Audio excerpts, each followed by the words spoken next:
Muito boa noite para você que está aqui acompanhando a gente nesse segundo episódio da nossa Semana Agilidade. Então sejam muito bem-vindos e muito bem-vindas aqui participando com a gente. Tô vendo que o pessoal aqui já está mandando as mensagens de boa noite. Manda também, pessoal, da onde que vocês estão falando com a gente, né? De que cidade, de que país. Tem um monte de gente que participa aqui com a gente, que está fora do Brasil, inclusive. É muito legal de ter vocês.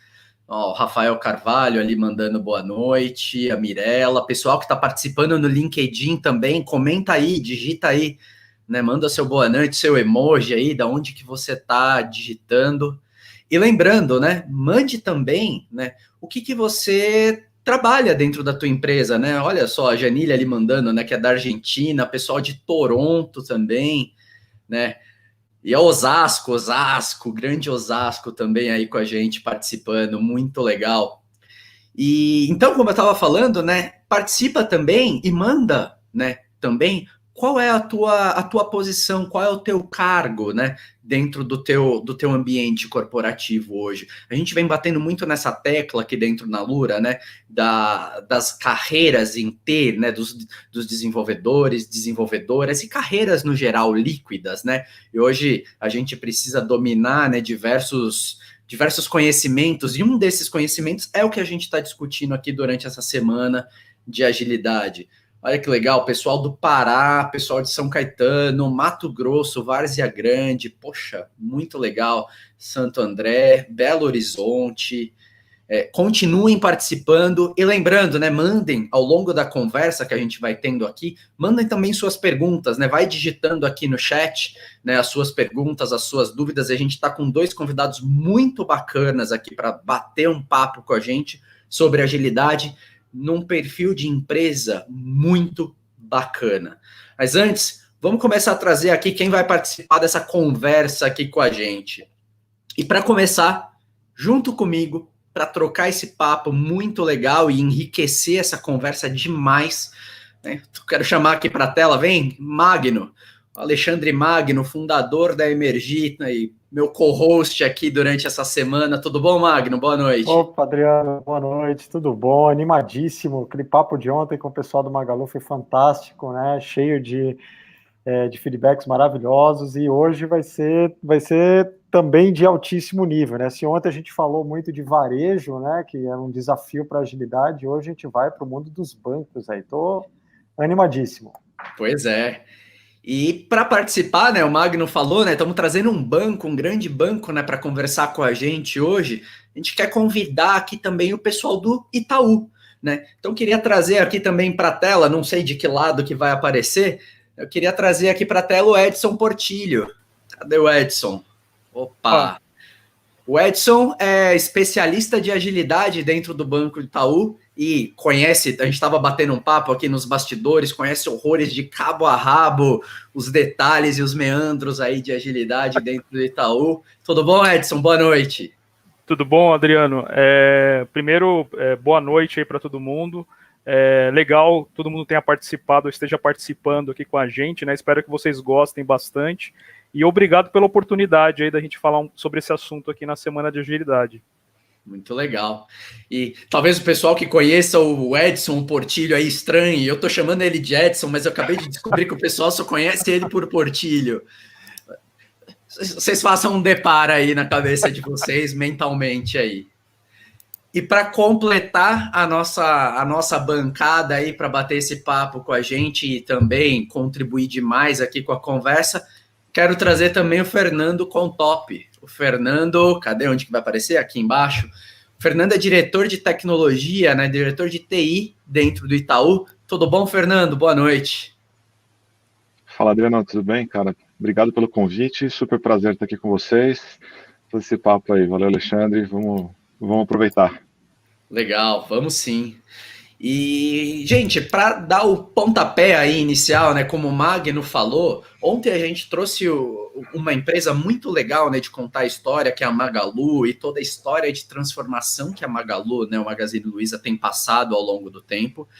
E com vocês, Portilho e Contop, imagino que não é diferente, né? Acho que a gente tem dentro do contexto de agilidade, né, tem um case muito interessante, né, e clássico, eu diria, né, de agilidade organizacional em grandes bancos no mundo, que é o case do ING.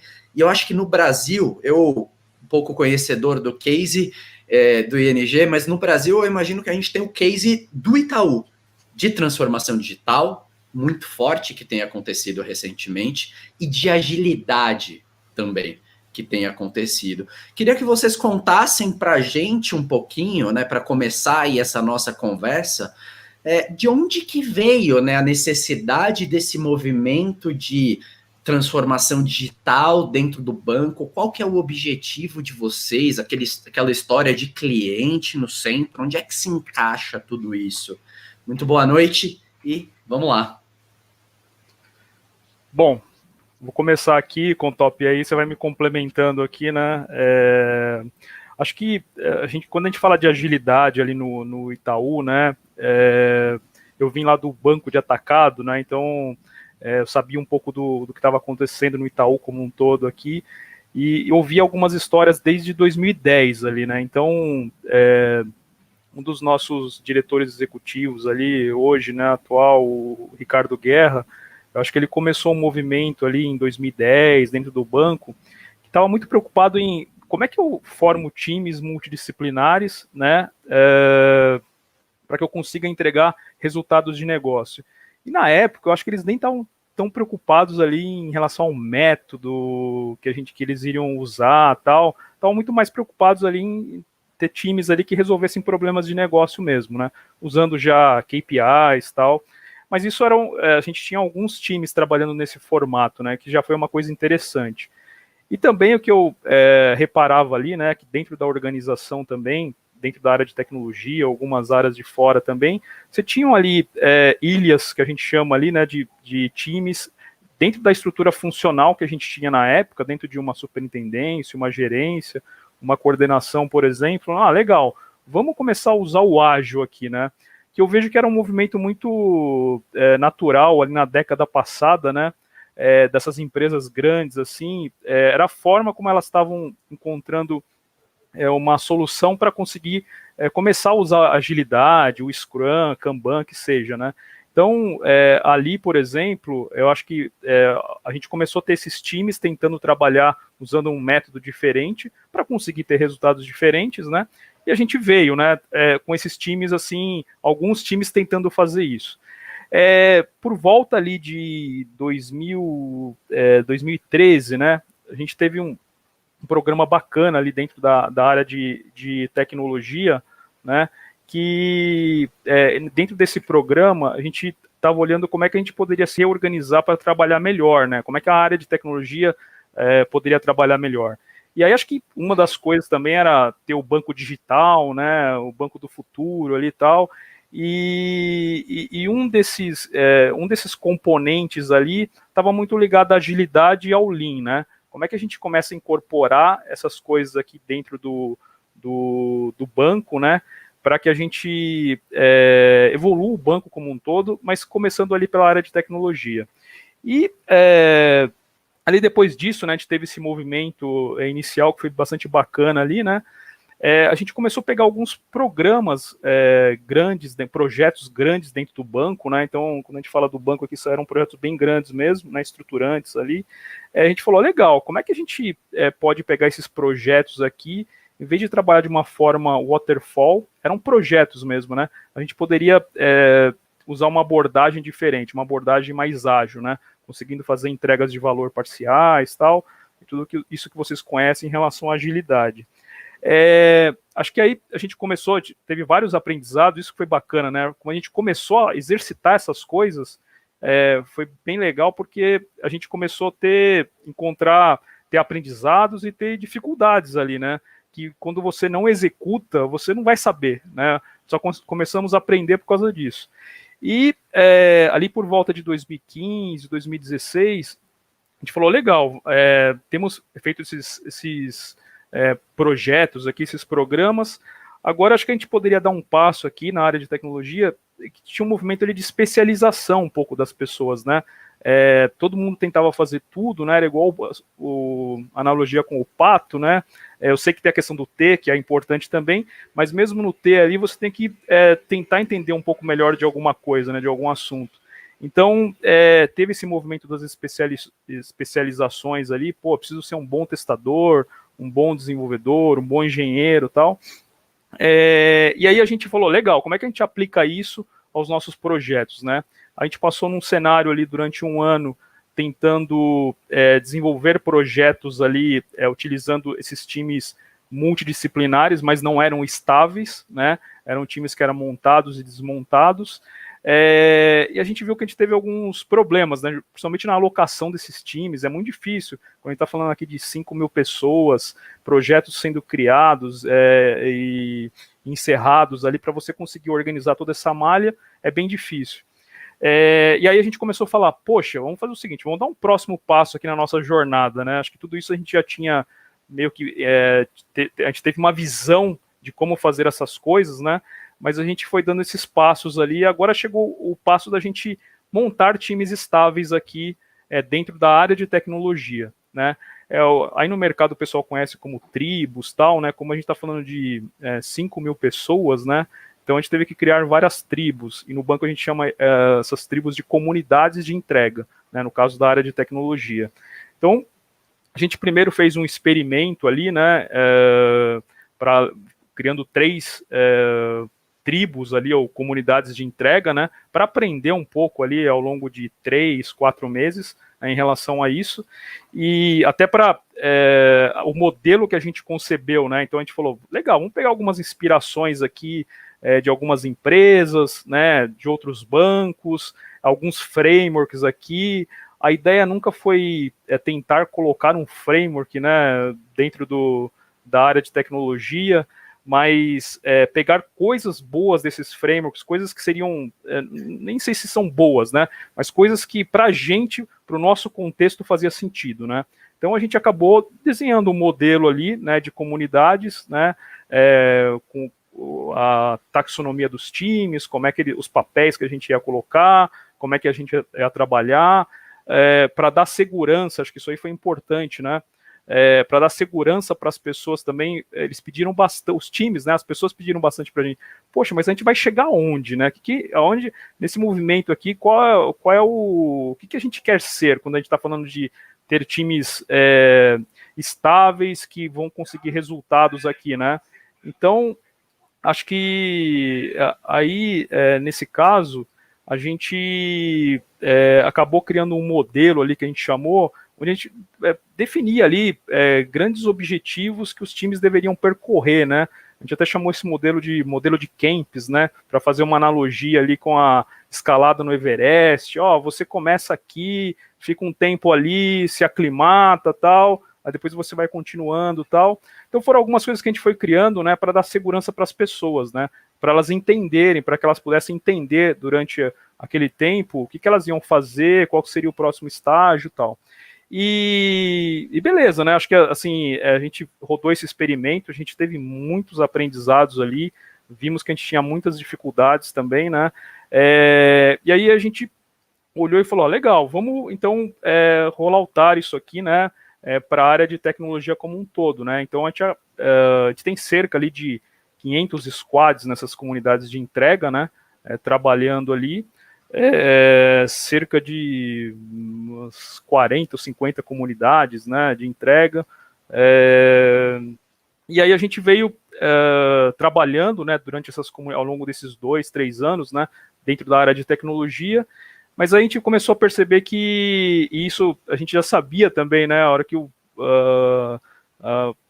board ali, né, que estava olhando essa transformação como um todo, né, falava, legal, acho que isso aqui não é suficiente, né? O que a gente está fazendo aqui, por mais que a gente tenha todos os benefícios que a gente teve resultados importantes ali que a gente atingiu, né?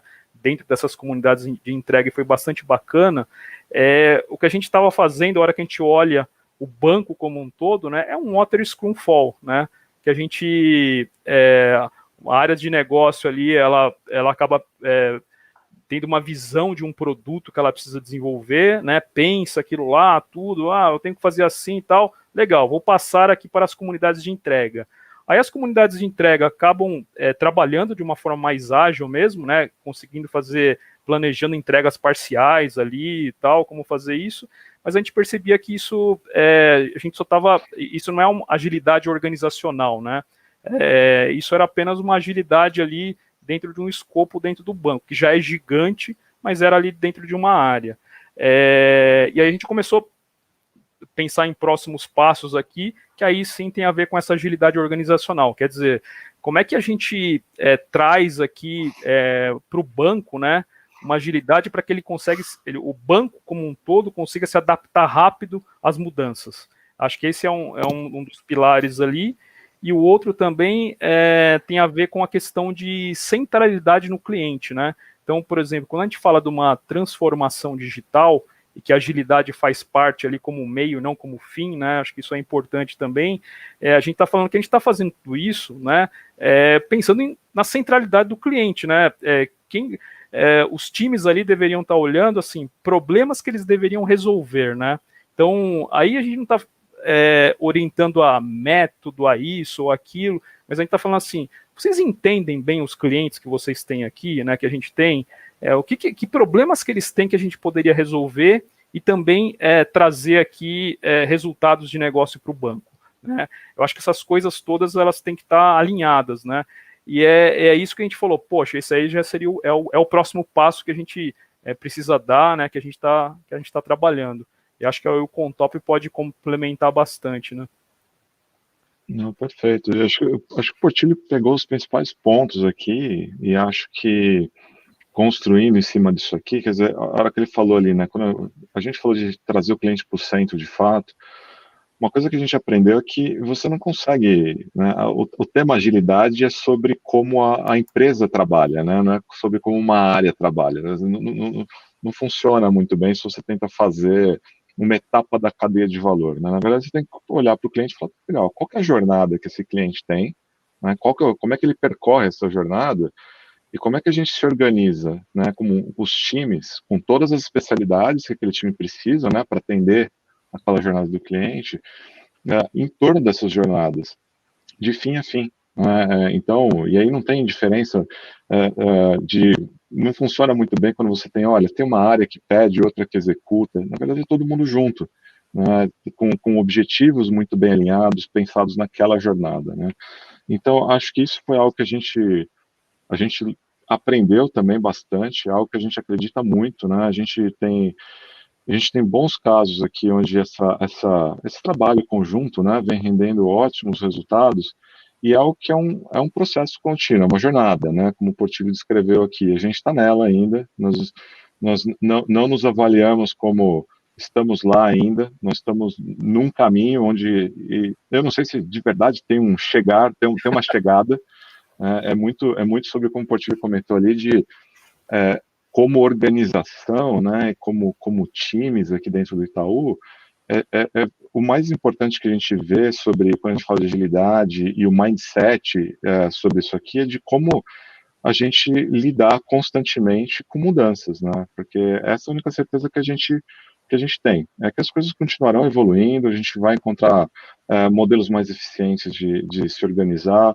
evoluções em papéis, evoluções nas necessidades do cliente, que vão requerer que a gente também se adeque, né? A gente está vindo aqui, está todo mundo vivendo uma pandemia aqui que ninguém esperava também, que todo mundo teve que, em pouquíssimo tempo ali, falar, legal, e agora, o que a gente faz, né? Então, a gente vê isso aqui como algo muito, até, de novo, não só sobre o método, né? Tem uma questão cultural muito grande em volta disso daqui, em conseguir ser adaptável conforme o cenário vai mudando e ter essa agilidade aqui, a gente entende que ele é a força motriz e a gente conseguir, de fato, né, se adequar no tempo e continuar uma jornada que é de aprendizado, né, e que ela é contínua no final do dia. Não, muito bom. eu queria pegar um gancho que o Portilho falou. Eu lembro no ano passado ou retrasado, eu fui. O Itaú tem um prédio, para quem não conhece, o Itaú tem um prédio muito legal aqui em São Paulo, que é o Centro Tecnológico, né? E eu fui fazer uma entrevista com o Bezerra, que então era executivo do banco.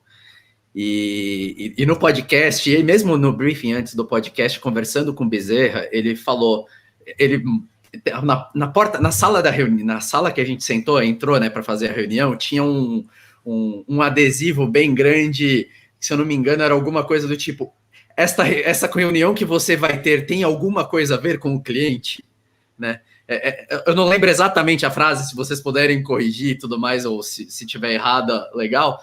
Mas eu achei aquilo fantástico, né? Porque, meu, é isso, é um pouco disso, né? Vinha um pouco de cima, né? No caso ali era com o Bezerra, mas a mensagem que ele mostrava ali naquela conversa comigo era algo que vinha de cima, que é, meu, a gente tem que estar aqui pensando, colocando o customer centric, né?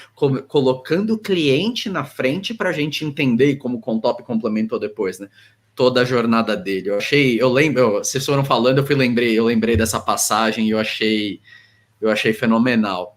E o pessoal tá mandando comentários aqui, eu selecionei até 2 aqui, né, para destacar. Um da Juliana Nascimento, ela mandou um pouquinho, né? Ó, vi essa mudança total a fazer entrevista no Itaú e conseguir um emprego totalmente online, né? A mudança, né, dessa mentalidade, né, dentro do Itaú. E um outro comentário, também pegando um pouco da fala do Portilho, né, contando ali rapidamente sobre a estrutura dos times. Eu queria até perguntar, né, para tirar essa dúvida minha com eles, o comentário da Michele, a Michele Hiratsuka, que fica mais fácil administrar várias equipes pequenas do que uma equipe grande, né? Vocês contaram, não, que aqui a gente tem 500 squads. Meu Deus, eu quase entrei em pânico aqui, só de ouvir 500 squads, né? Mas tem essa receita de bolo, né, de um tamanho certo para squads aí dentro do Itaú, ou das comunidades aí dentro do Itaú? Como que funciona isso aí dentro?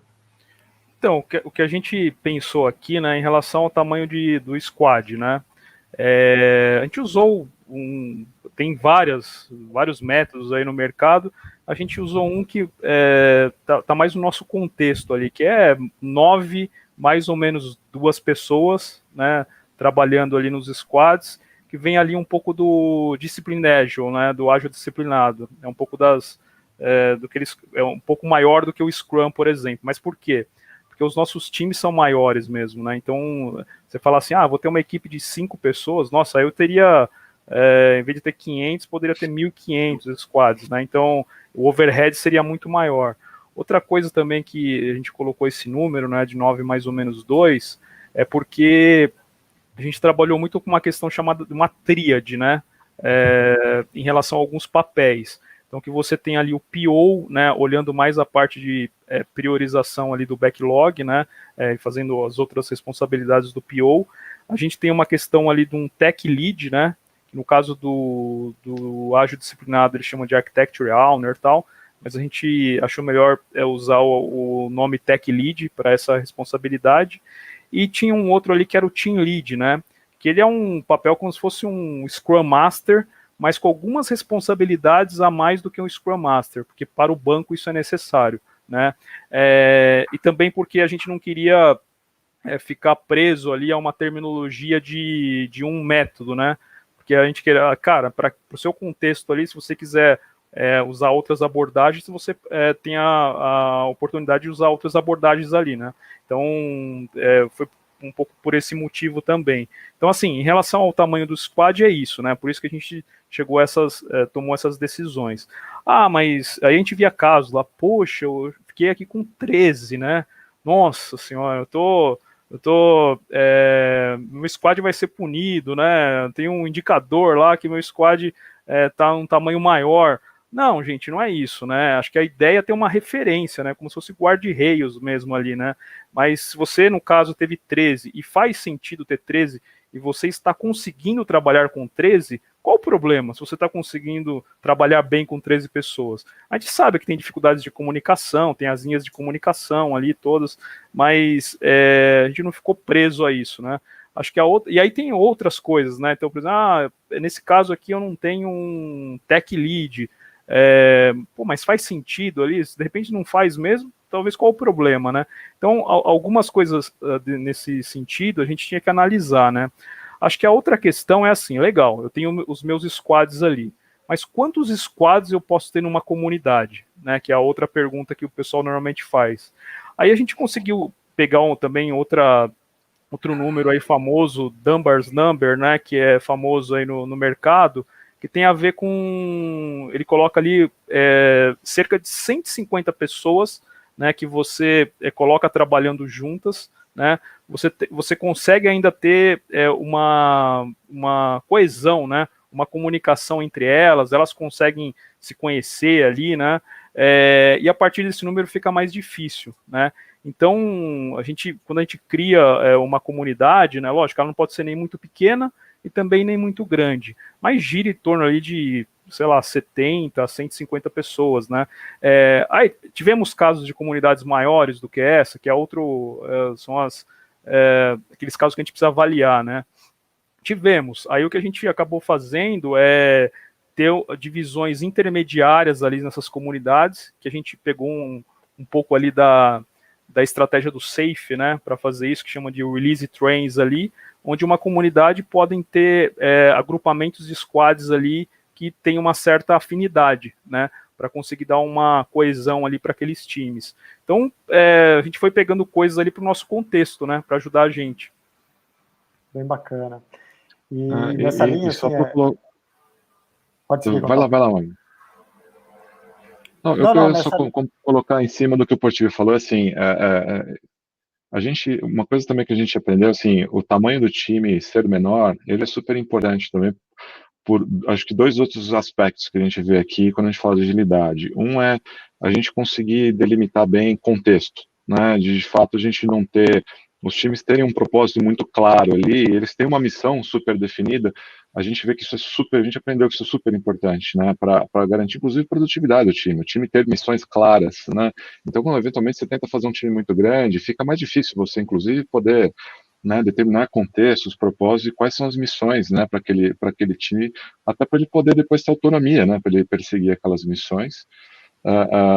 E o outro, acho que o aspecto que vale aqui quando eu falo assim, puxa, mas na pergunta aqui da Michelle, né, se é mais fácil administrar as várias equipes, o outro olhar é muito sobre a questão de na partida, a tendência, a hora que você tenta fazer, então, na jornada que o Portilho contou aqui, que a gente percorreu, a primeira tentativa de você fazer um desenho, você acaba desenhando as primeiras versões de comunidades, times, elas acabam saindo meio próximas ao que você tem das suas plataformas, o que não é bom.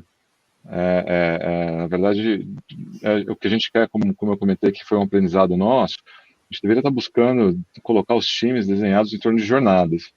E isso, às vezes, no começo, parece um contrassenso, porque a hora que você olha para alguns desenhos e para quem está começando a jornada, o negócio fala assim, cara, mas puta, o negócio está estranho aqui, esse time aqui vai cuidar, mas o sistema não está organizado dessa forma, eu vou cuidar de um pedaço só dele, então, a gente se viu em algumas limitações ali da própria plataforma, pela forma como ela foi construída ao longo dos anos, né?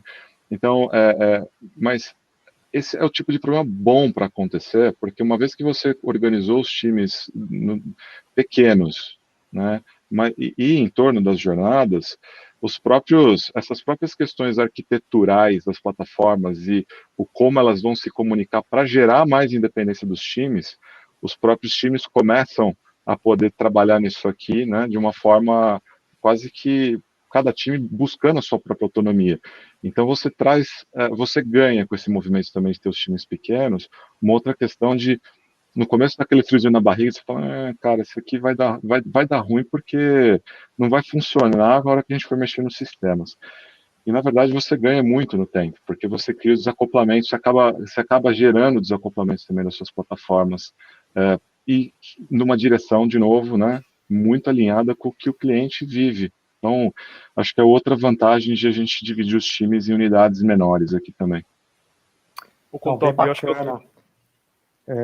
E trazendo nesse ponto, né, eu acho que tem um outro aspecto muito legal quanto ao time que muitas vezes a gente deixa de comentar, é que quando a gente faz essa fragmentação, né, principalmente quando a gente está lidando com mercados complexos, mercados dinâmicos que estão em constante mudança, né, então a gente tem sinais claros de que as melhores decisões de assuntos no nível de time, elas são tomadas por quem está nas pontas, né, então quando você quando você quebra isso e inevitavelmente dá mais poder para os times nas pontas, você está dando a oportunidade das pessoas que estão mais próximas do problema tomar decisões rapidamente para lidar com esses problemas, que eu acho que é um aspecto também que ajuda muito na agilizar. Mas eu queria voltar num ponto aqui, com o tópico que você mencionou mais cedo, que eu acho super interessante. Essa semana mesmo a gente estava conversando sobre essa questão de transformação, né? E aí você falou uma questão, mas eu nem sei se essa transformação tem um momento final, né, que eu achei super pertinente. E o que a gente percebe? Que muitas dessas jornadas que estão acontecendo no mercado, então tem muitas empresas criando programas de transformação para agilidade ou por digital, justamente esperando esse momento final. E muitas até entram num nível de ansiedade, e você percebe nos próprios funcionários quando conversando com eles, porque eles falam, parece que esse momento final nunca chega. E como aquilo foi organizado como um programa, fica-se sempre esperando. Mas peraí, a gente já é ágil ou a gente não é ágil? Mas e há 5 anos atrás, a gente era ágil ou não é ágil, né? E aí a gente está cada vez mais falando dessa questão da empresa entrar numa mentalidade realmente de transformação contínua, de, olha, transformação não é um programa, é um estado que a gente se encontra e vai continuar por muito tempo. Você acha que é essa leitura mesmo, Contop, e isso aí você já sente, vocês vivendo no Itaú, essa leitura de contínua transformação? Eu acredito que esse é o caminho, Magno. Sim, não tem. Se a gente entrar numa dessa como que tem como um programa, né, como foi o nome que você usou aqui, e fala, legal, tem começo, meio e fim, eu já sei exatamente tudo que eu vou fazer, já de partida não parece ser algo muito de. A gente não está praticando já na própria como a gente está se organizando para tentar trilhar essa jornada. A gente já vai provavelmente estar tentando antecipar, sei lá, não são jornadas curtas, elas, de novo, não acho que elas acabam, elas deveriam estar focando muito mais em como criar a habilidade corporativa, né, da empresa, ela saber se adaptar no tempo, é muito mais, acho que sobre isso no final do dia. E se a gente ficar tentando, deixa eu tentar determinar o que vai acontecer daqui a 24 meses, porque o programa, eu acredito que vai levar 2 anos, cara, a chance da gente acertar o que vai acontecer em 24 meses é muito baixa, né? Então, é muito mais sobre a gente saber onde estamos hoje e quais são os próximos passos de evolução que a gente quer dar, e a gente vai recalibrando isso, né? A cada quarter, a cada 6 meses, fala, legal, qual que é o nosso próximo incremento que a gente quer fazer? Muito numa mentalidade de melhoria contínua, de fato, né? Então, acho que isso para a gente também, de novo, né? A gente falando agora, a gente acho que Portilho aqui, eu e toda a galera daqui, a gente ralou bastante para-choque, nenhum aprendizado foi, a gente errou muita coisa, né? Mas a partir do momento que a gente começou a, de fato, por exemplo, conseguir medir algumas coisas, né? A gente fala assim, tua pergunta, né? Mas aí, eu já sou ágil, eu não sou ágil, né? Como é que a gente conta isso e como é que a gente demonstra, né? Então, a gente está ficando mais veloz, se a gente quebra, né, as features, as histórias na entrada, de fato num tamanho adequado, melhora o throughput? Como é que a gente mede? O lead time muda, não muda? A partir do momento que a gente começou a medir esse tipo de coisa, a gente começou a conseguir fazer conversas mais organizadas nesse sentido, né? Quer dizer, não era talvez mais sobre qual que é o pote de ouro que tem no fim do arco-íris que a gente vai chegar um dia e falar assim, opa, acabou. Mas fala, tá bom, opa, eu sei como é que está hoje minha velocidade de entrega, como é que está a qualidade das coisas que eu estou produzindo, qual que é o desafio do próximo ciclo? A gente não vai parar de continuar evoluindo. Como é que eu evoluo constantemente, ciclo atrás de ciclo, né? Então, é muito mais, na minha visão, essa mentalidade, né? Então, e que passa de novo, eu estou usando bastante a palavra mindset aqui, porque ela passa até justamente por vamos criar um programa que vai ter uma linha de chegada única que eu cruzei e falar, legal, não preciso fazer mais nada. Opa, cheguei lá, estou lá, agora é só tocar a vida. a gente não pode entrar com essa cabeça, senão Já acho sou que ágil, né, Contal? já sou ágil, estou ágil, serei ágil para o resto da minha vida, não preciso fazer mais nada. É algo que acho que não é assim que a gente deveria olhar sobre agilidade, né? Eu gostei muito de um termo que o Portilho colocou também na fala dele, que é como é que é? Scrum, não, é Water Scrum Fall, né? E que eu acho que é genial, e é uma das curiosidades que eu tenho, né? Quando eu penso, por exemplo, o Itaú, é uma empresa gigante, tem, sei lá, 80 mil colaboradores, sei lá, alguma coisa desse tipo.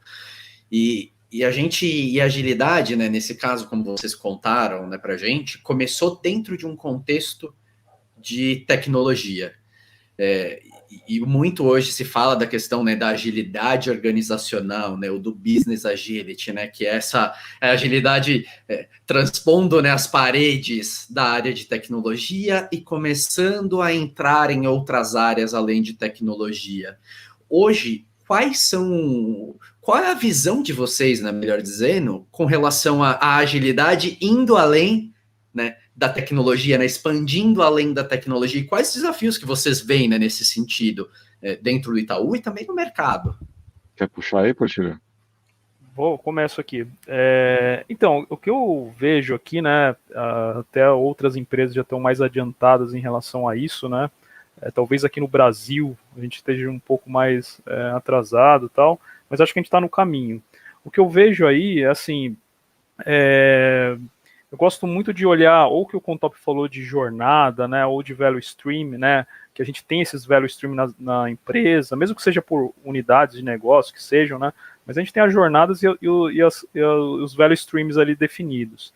Então, eu vejo as áreas, mesmo que a gente não precise mudar, sei lá, as empresas fazem isso, né, elas não mudam necessariamente as estruturas funcionais, né, mas elas pegam aquelas pessoas que estão trabalhando nos value streams, isso tanto em relação à operação do negócio, né, quando que a gente chama de run the business, né, coisas para rodar o negócio ali, e também coisas para evoluir o negócio, né, que é, por exemplo, evoluir produtos, criar novos produtos, tal, que atendam aí as novas necessidades dos clientes, né.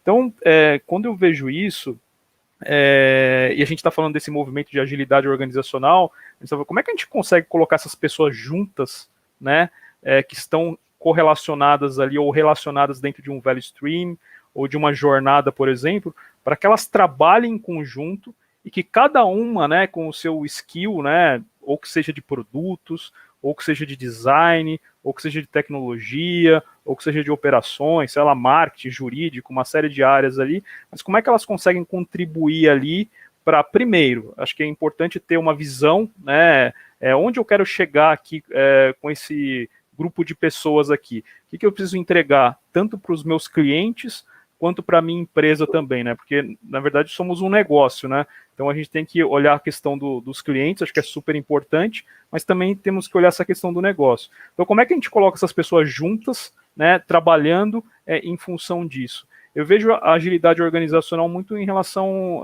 ligada a isso, tá? A esse tipo de estruturação. Porque aí você começa a remover os silos, né, que a gente fala. Então, não adianta nada, você tá lá, tem alguns times trabalhando e tal, legal, nosso time, nossa, a produtividade aumentou, a gente consegue entregar várias histórias aqui de usuário em uma semana tal. Aí a hora que a gente vai fazer alguma coisa, não, aí depende da área tal lá, que tem um SLA de 6 meses tal, e aquilo lá vai ficar parado, né, ficar estocado, né, igual o pessoal do Lean comenta, né. Então, eu acho que a gente olhar esses silos, olhar o value stream como um todo, e falar, não, vamos colocar essas pessoas juntas para que a gente não tenha esses problemas, né. Eu acho que a agilidade organizacional, eu acho que passa por isso.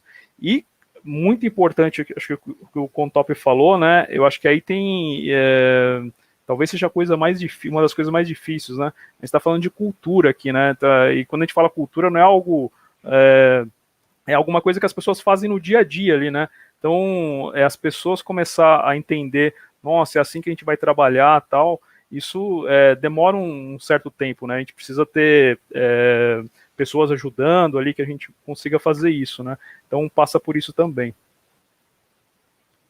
E só para talvez colocar mais um ponto aqui, Adriana, na tua pergunta, quando fala de novo, é sobre o cliente, né? Então não é sobre uma área ou outra, né?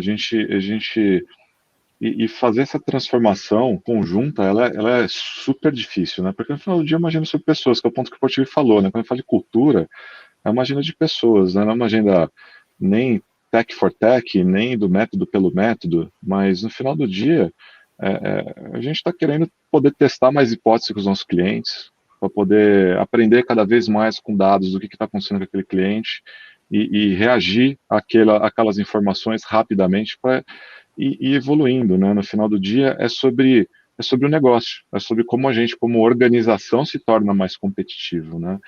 Então, acho que acho que na linha de compartilhar aprendizados aqui, que a gente fez também, similar ao que o Portilho comentou lá atrás, quando a gente começou nos grupos técnicos, né?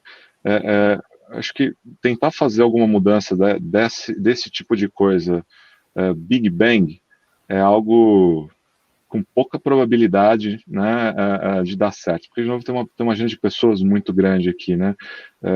Em empresas estabelecidas é comum você ver uma série de... Tem muitas pessoas que já trabalham num determinado modelo de trabalho há bastante tempo.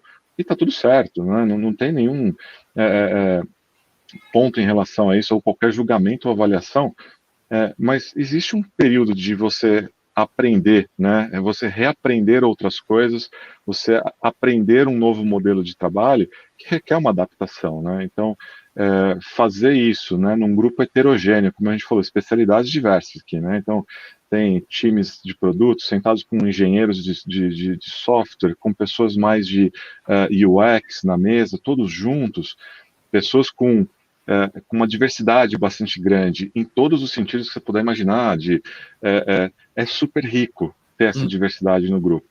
Mas as pessoas têm pontos de partida diferentes, né? A gente espera que elas cheguem num ponto final conjunto de produtividade como um time, né? Que eles funcionem como um time, mas elas vêm de pontos de partida diferentes. Então, reconhecer isso e você conseguir fazer isso de uma maneira que não seja um Big Bang, mas você vai fazendo de novo.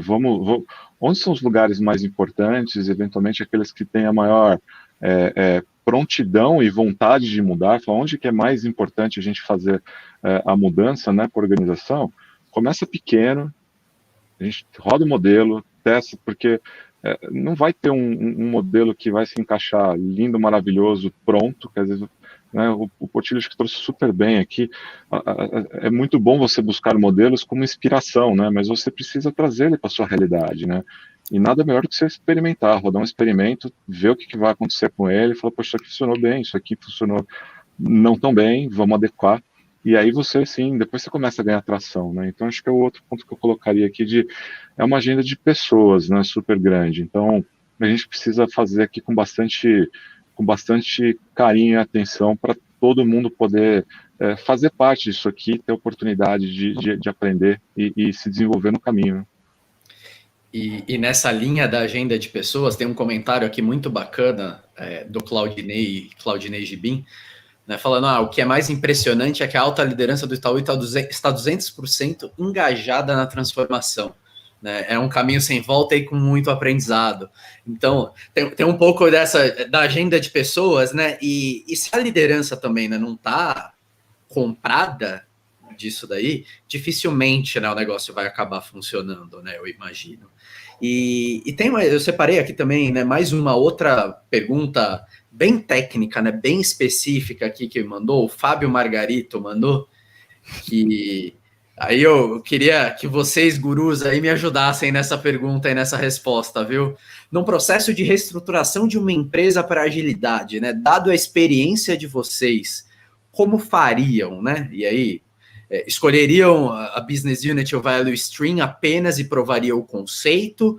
Ou como escolheriam, né, essa Value Stream? Só dando uma pinçada aqui, eu sei que é assunto para mais de 1 hora e a gente tem 15 minutos aqui ainda só, mas resumidamente, por que caminho vocês iriam?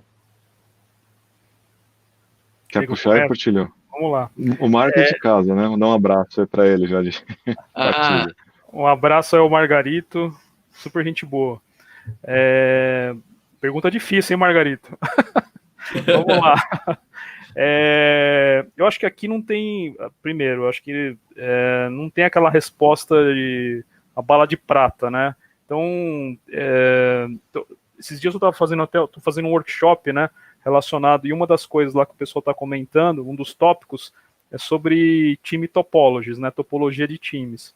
E tem até um livro saindo aqui em relação a time topologies mesmo, né, de um dos autores é um português, né, bem interessante. Mas uma coisa que o pessoal comentou, no caso ali, é uma das minhas referências atuais, né, que é o próprio Marty Kagan, né, nesse workshop. Assim, você tem essa questão que o Contop comentou, você pode olhar, por exemplo, a jornada do cliente como um todo na sua organização, né, ver os pontos ali onde ele está pesquisando, as dificuldades que ele tem, onde ele contrata, ele começa a usar. Então, e pode montar os times ali ligados a essa jornada, né? Ou parte da jornada, porque é impossível você montar um time que vai olhar a jornada como um todo, né? Dado também a gama de produtos que as organizações grandes têm, né? Eu acho que um caminho intermediário ali, né?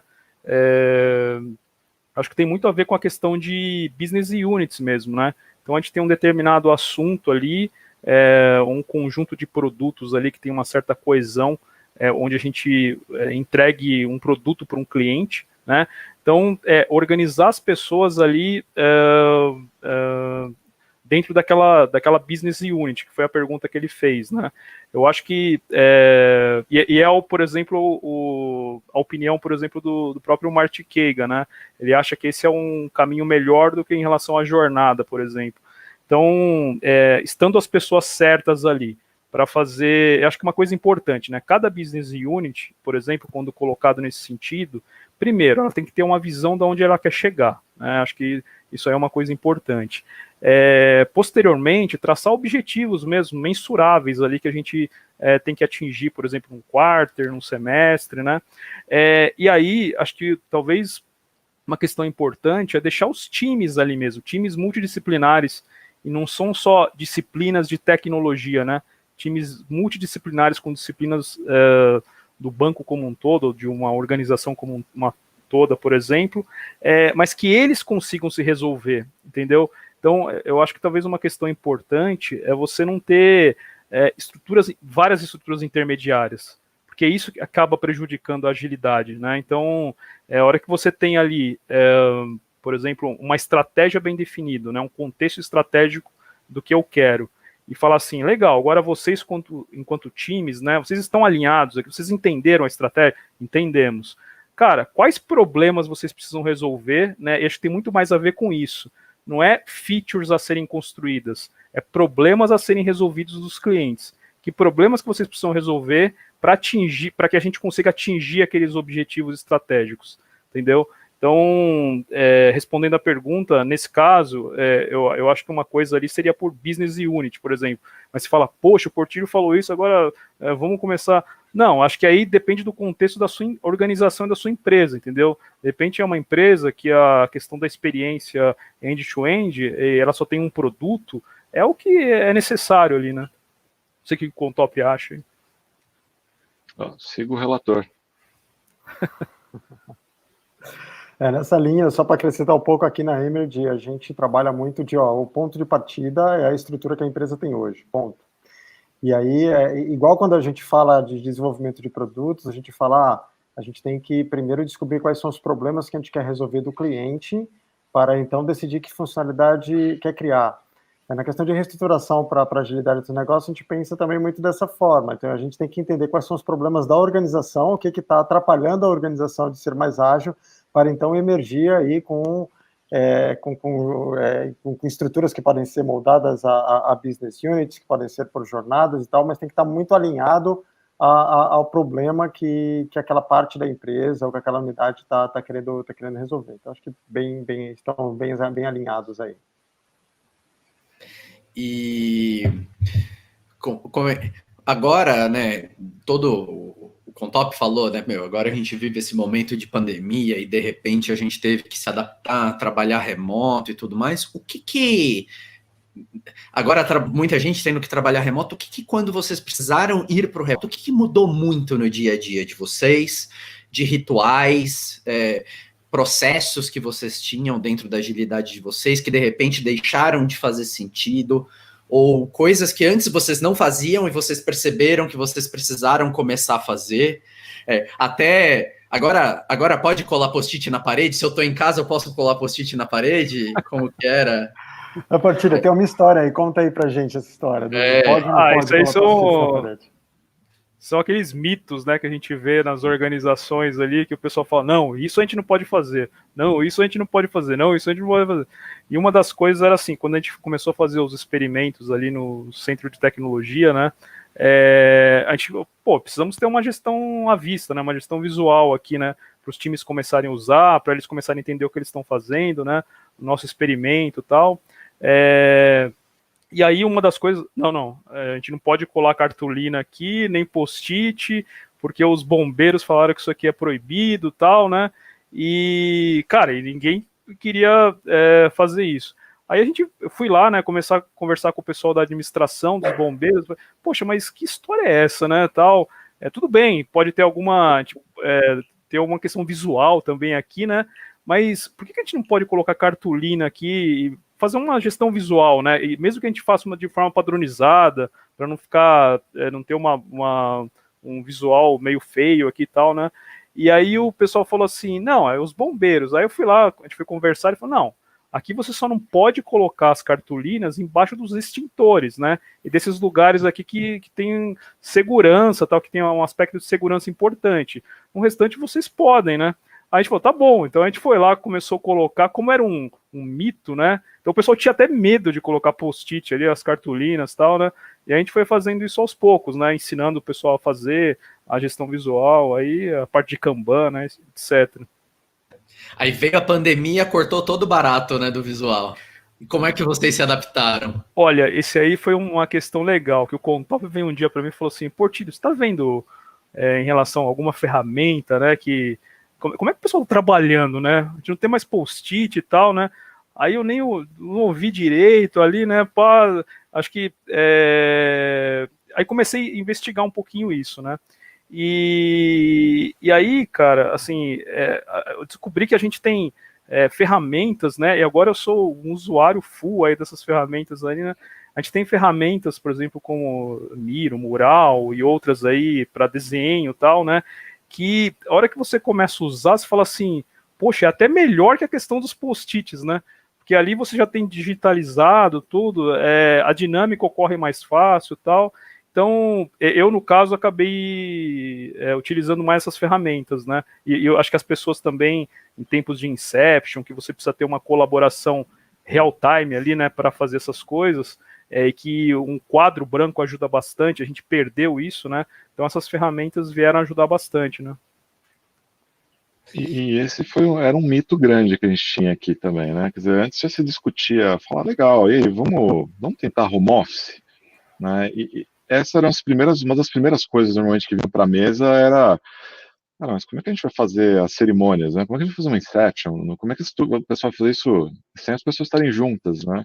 E o mais curioso é que várias das coisas a gente olha hoje e a gente fala, cara, ficou melhor. A gente funciona até melhor com todo mundo trabalhando em alguns boards digitais, né, do que era antes. Então, acho que outro mito que, ao todo mundo ir para casa aqui, a gente teve alguns deles, acho que esse foi um deles, né? A gente de partida, era o maior ponto que a gente olhava e falava, será que vai dar certo? E hoje a gente está bem confortável com isso. Né? Muito legal. E, Magno, tem alguma outra pergunta aí? Não. Na manga? Acho que tá tudo ótimo. Eu já fiz o resumo aqui só para a gente concluir. Legal.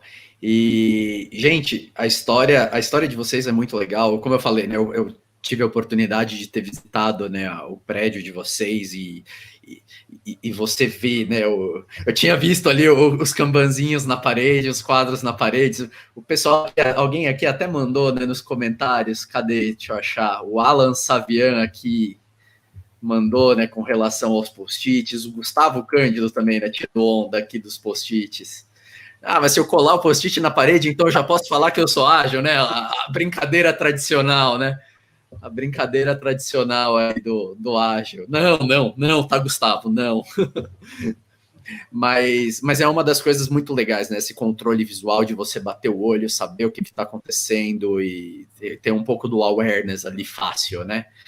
E para encaminhar, né, a nossa conversa aqui para o final, né, e já concluindo aqui, eu queria puxar rapidinho o comentário do William Alves, né, que ele deixou aqui para a gente agora há pouco, que eu acho que reflete muito o que a gente está querendo trazer nessa semana, né, de uma forma bem séria e bem honesta, né, o que a gente está querendo trazer de conteúdo, né, para vocês aqui durante essa semana. E uma das coisas mais legais, né, do ágil é a possibilidade de você se readequar a cada situação, né, de você conseguir. O Magno tem uma analogia que eu gosto muito, que eu vou até pedir para o Magno falar, do Usain Bolt, né, Magno? Eu já te escutei falar algumas vezes. Sim, Né, sim. da corrida, que eu já vou dar o gancho para o Magno falar, que eu gosto muito, né? E aí eu ver o time que trabalhava junto ali no dia a dia, poder experimentar soluções, e aí onde entram as ferramentas que nos auxiliam muito. Magno, conta um pouquinho dessa analogia aí para gente. Não, isso é mais para ajudar o pessoal a se posicionar com conceitos de agilidade e de velocidade, né? Então, eu costumo falar que um atleta profissional, um corredor profissional, como um Bolt da vida, que disputa competições ali de alta velocidade em 100 metros rasos, alguma coisa assim, eles precisam treinar unicamente para velocidade, né?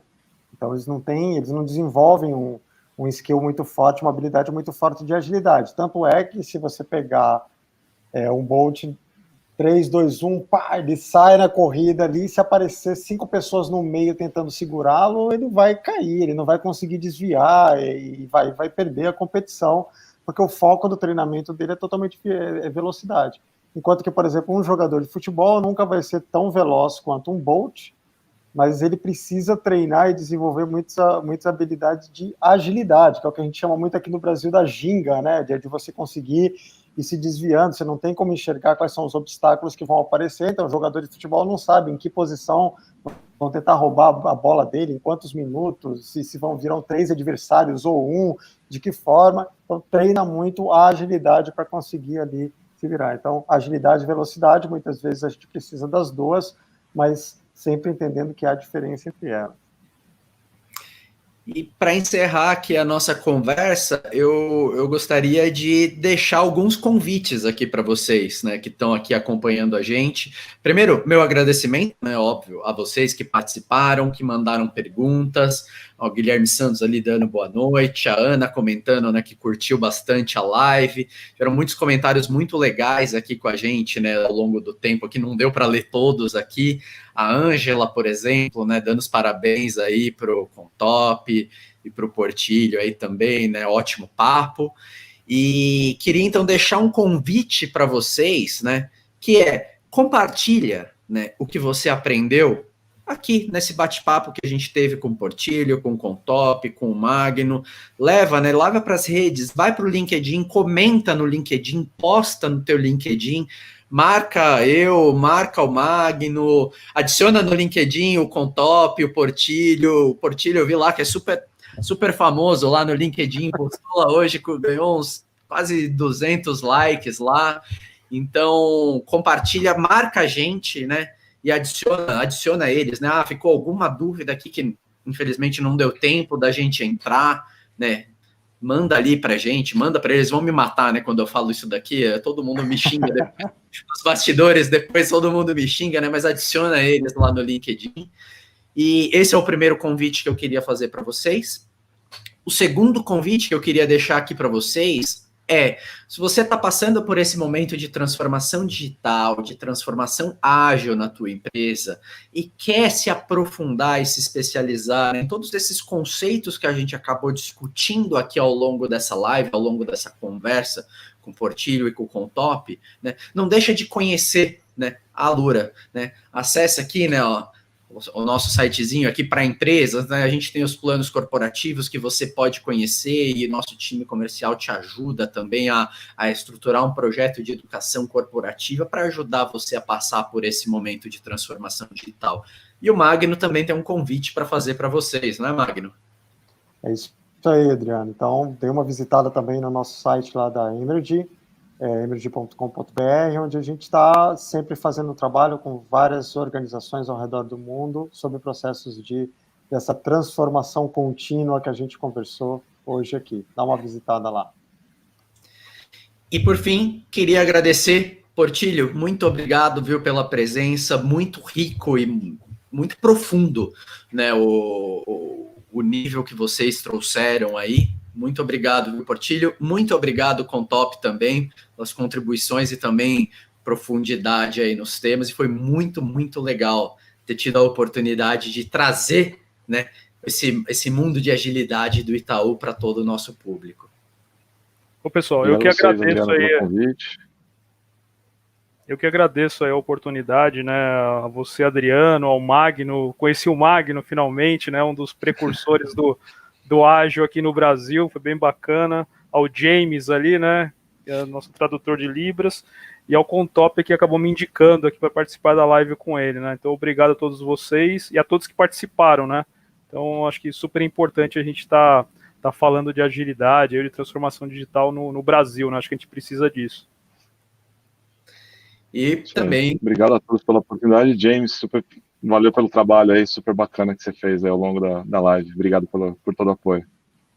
Exatamente, meu agradecimento especial aqui no fim para o James. Muito obrigado, James. Muito obrigado, Magno. Pessoal, muito boa noite. E amanhã a gente tem encontro marcado aqui nesse mesmo horário, nesse mesmo local, para trazer mais uma empresa para discutir agilidade com a gente também, mais uma outra grande empresa. Amanhã a gente vai estar aqui com o pessoal da Ambev, também discutindo sobre processos de transformação e agilidade, se aprofundando. Então, quero ver todo mundo aqui também com a gente amanhã. Enquanto isso, muito boa noite e amanhã estamos aí de novo.